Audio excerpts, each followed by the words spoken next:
perform better compared to their previous game. Because again, the Faramis, although the Netherrealm was always used up, they seem to not have any answer with the aggression of Cram, with the aggression of Yumes. They don't have any re-engage. So this time with the Aurora, the Frigid Glacier is key for KBG to answer SRG. You think that time, or this time around, the Aurora is enough to stop the implosion setups that we saw previously? You know, because obviously, like LaFell said, he's not going to be imploding on his own team. So is the Aurora enough to go ahead and handle that? Now that we have some time to talk about this, do you think that's a big enough change in that lineup from KBG to at least slow things down against SRG? Yeah, might be enough for Selangor Giants to think twice if they were going to overcommit if ever Yums decides to go with the implosion. Because again, the threat of the Frigid Glacier is just too immense. And at the same time, they have enough crowd control this time with Wind Reader and having the Edith. So they're not just going to rely on Tracy with the initiations of the Jeet Kune Do or the Way of the Dragon. The Earth Shatter Flicker combination might just be enough to get huge pickoffs. Especially Innocent only has one Purify, and there's a lot of setups that KBG can go if they decide to flank the backline. Yeah, I think it's more so a sense when we look at KBG's lineup in this time around. Tracy had to do so much work in the previous game one, and it just got to a point where Tracy couldn't. I don't think he had many Way of the Dragon setups that he was, wanted or that were favorable to KBG. Well, this time around, like you just mentioned, the fact that you've at least thrown an Edith into the mix helps things the same. And I think even part of this, if we can have a replicated game, KBG, in terms of Saksa, the lead that he got, then he's even in a much better position to actually go ahead and contest, the objectives later on. The problem, like I was saying from game one, though, was KBG, honestly, their early game seems to be rather good for the most part, but then that mid-game and even the late-game transition is where they seem to struggle. And they've made these adjustments even back before, when we first started seeing KBG and the improvements that they had made, even getting somewhat of a revenge, against Turkey that took them out last time in their visits in the M Series. They made improvements, but clearly there's still parts of the game from game to game and all their matches where they definitely need to refine. And slowly but surely they've gotten to that point. I'm just wondering if they've fixed things fast enough from the previous one to get where they are here now to hopefully get to a game 3. Because looking at the emblems here, nothing too crazy this time around. You do have that Master Assassin, over here for B-Lexi. That 1v1 versus Innocent. Going to be a little bit tough, but hopefully doesn't get overzealous against it. And a whole lot of rotation speed for LMU on this Aurora to hopefully join a lot of these fights, because you already know Yumes is going to be everywhere. We saw this already previously alongside Cram. Cram just likes to just almost play roam on the Hilda, even though he's XP. Yeah, he's really active, and at the same time, he's just going to clear, and then as much as possible be proactive when it comes to taking down neutral objectives as well, zoning out KBG. Important to note that Innocent, though, instead of the Mystery Shop, went with the Tenacity. So this is ensuring the rest of the members of SRG that you don't have to babysit me as that much. You can go for the control over the mid lane, so we can secure neutral objectives like what we did last time. But look at this, the 1v1 between Innocent and Belexi. I think nothing's going to happen here in the bottom lane as they start things off with Turtle. All right, Turtle's going to be started up. Actually, Cram could be in trouble. He bobs and weaves out of it, though. Ooh. Gives the emote as well. Turtle already secured by them. SRG, though. Okay, so the Frigid Glacier did not connect this time, and Cram just bobbing and weaving. And now onto the bush with the regen. SRG once again. Turtle secured. No trade for KBG. It looks like they learned, SRG, at least in the series today. Again, with what Coach Arcadia said earlier on in the Swiss stage, we got to learn to be a little more disciplined. We got to, stop beating ourselves, basically. Yeah. And I'm pretty sure, if you guys have ever been in, let's say, traditional sports or esports yourself, you've probably heard that from a coach yourself. Stop being your own worst enemy. And at this point, SRG has had to make that adjustment. And so far, so good. Again, it's only early game. We're only 3 minutes in. That first Turtle isn't too crazy for either team, whoever ends up getting it. But traditionally with SRG, they get that objective, then they look for that setup potential, because now the level 4s are in question here. So both roamers obviously want to work with that. I expect Tracy to probably try to make that play first. But if they can't find it, and they can't play into the fact that you have an Aurora to help lock things down, then they might just wait for that next objective take for the Turtle. Yeah. And again, KBG, the thing is they could also just delay the game and eventually reach Saksha's power spike, because Ajoy that scales up pretty well towards the late game is going to be crucial in taking down the backline of SRG. Even just going front to back, he's going to be able to do that. Yums though with the Sacred Hammer. There was an attempt there onto LMU. And now SRG just playing disciplined enough to wait for the neutral objective to once again respawn. Interestingly enough, too, the gold lane matchup rather quiet. You know, just gonna go ahead and farm each other up, even in the XP lane as well. But this might be a play here on Wind Return. Oh, popping the Primal Wrath right away, but up against 4. You can't do as much. And a pickoff once again for SRG, setting themselves up perfectly for another turtle take. That's such good timing, too, for SRG. You know, go up, cap out a kill. Now rotate to the objective. They're most likely just going to get this one. Enough distraction from Saksa, even getting the ultimate out. No electrifying beats, so all that results in SRG just getting a whole lot early on for not too much work. Again, you know, Wind Return just getting caught. They're trying to cut the wave and then getting crashed down, and now the play looks to be here on the bottom side. We'll see if they can defend against it. Spirit of Misery connects, and Innocent just walks away. Selangor Giants, although Yums has the Flicker plus Implosion, they're not going to overcommit because, again, Bilexi has a Purify alongside LMU as well, and they don't want to dive down any deeper. And now the problem is for KBG, although they're up against the similar lineup of SRG right now as Saksha pops his electrifying beats up against Kram, they were able to find kills and eventually farm up Saksha. But the thing is right now, SRG is getting all neutral objectives, no casualties on their side. KBG, it seems like they have no answer whatsoever with how SRG is rotating. Yeah, it's really hard for either team to like force fights early on just because they're waiting for Tracy like this. Oh, but the question is, are they going to be able to burst him down because the Frigid Glacier was there, but just Kram bobbing and weaving once again, another major resource expended. That was actually 2.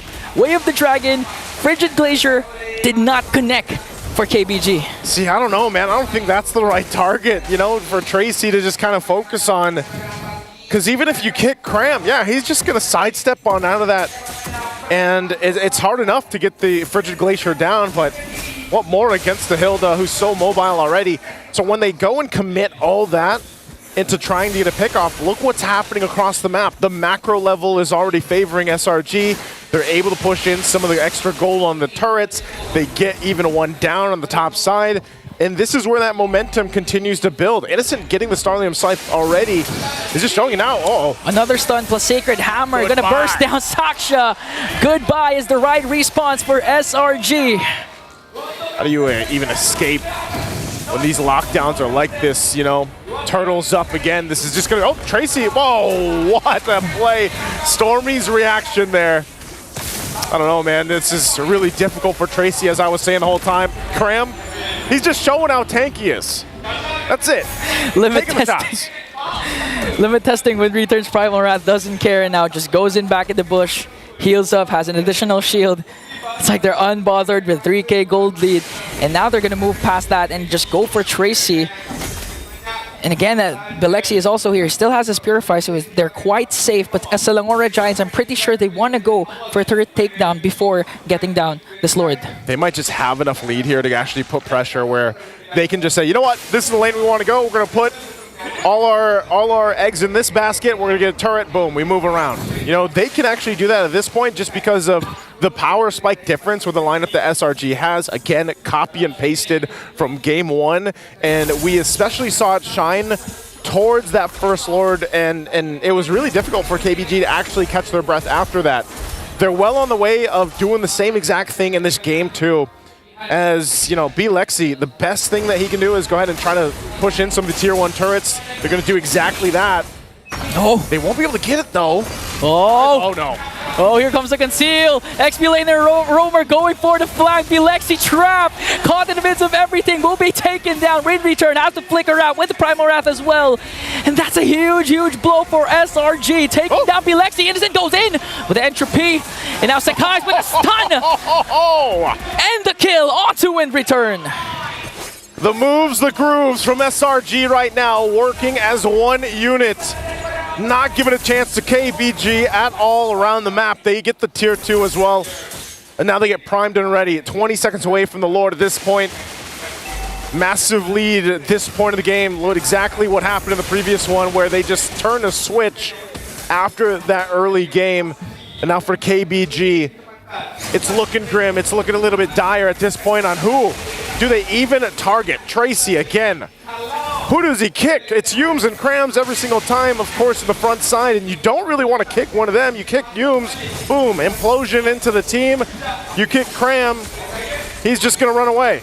You know, at that point, you don't really have a target here for Tracy, as that Lord is already easily secured for SRG. So now the question is, how does KBG defend against this deficit? And with this lineup to go against this march in from SRG. Yeah, going in 5v5 clashes with the numbers advantage, so that means getting a pick off before Selangor Giants commits their major ultimates like the Implosion, as well as, in the sense, Entropy. KBG really needs to bank up on that and again try to mitigate the pushes that Selangor Giants has by utilizing the macro advantage that they have with this Moscow. But again, if you're Moscow and you're trying to split push, a lot can actually chase you. There's Kram, there's even Sakai's. Oh. Okay. Turret already down. Kram just went up there because he wants to stop Soxer from taking the Lord down. Like, he wants to delay it a little bit. That's it. And that's the thing. That's the thing we were saying. Make sure to not let SRG utilize the pushes that they have.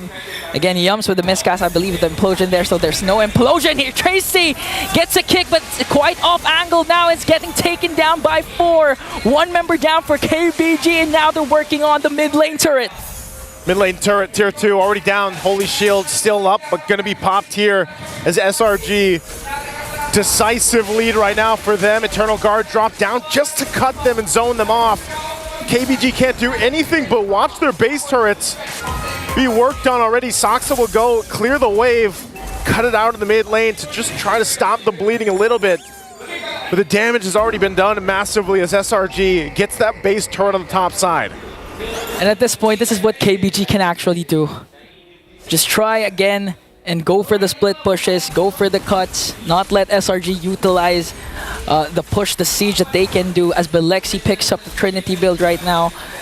So as long as they try and extend this game as much as possible, KBG will still have a chance. You know, at this point, Ingon, I'm going to say KBG needs to extend this game into almost the next game, because that's how much time you need with this kind of deficit, with this kind of lineup when we're talking about that, because, my guy, you need like 10 plus minutes for them to actually match this power spike. I mean, looking at the damage dealt alone is enough to say, hey, we got to get it together. Like, we really need to lock in. And at that point, with this kind of lineup, that is not going to be the easiest to do.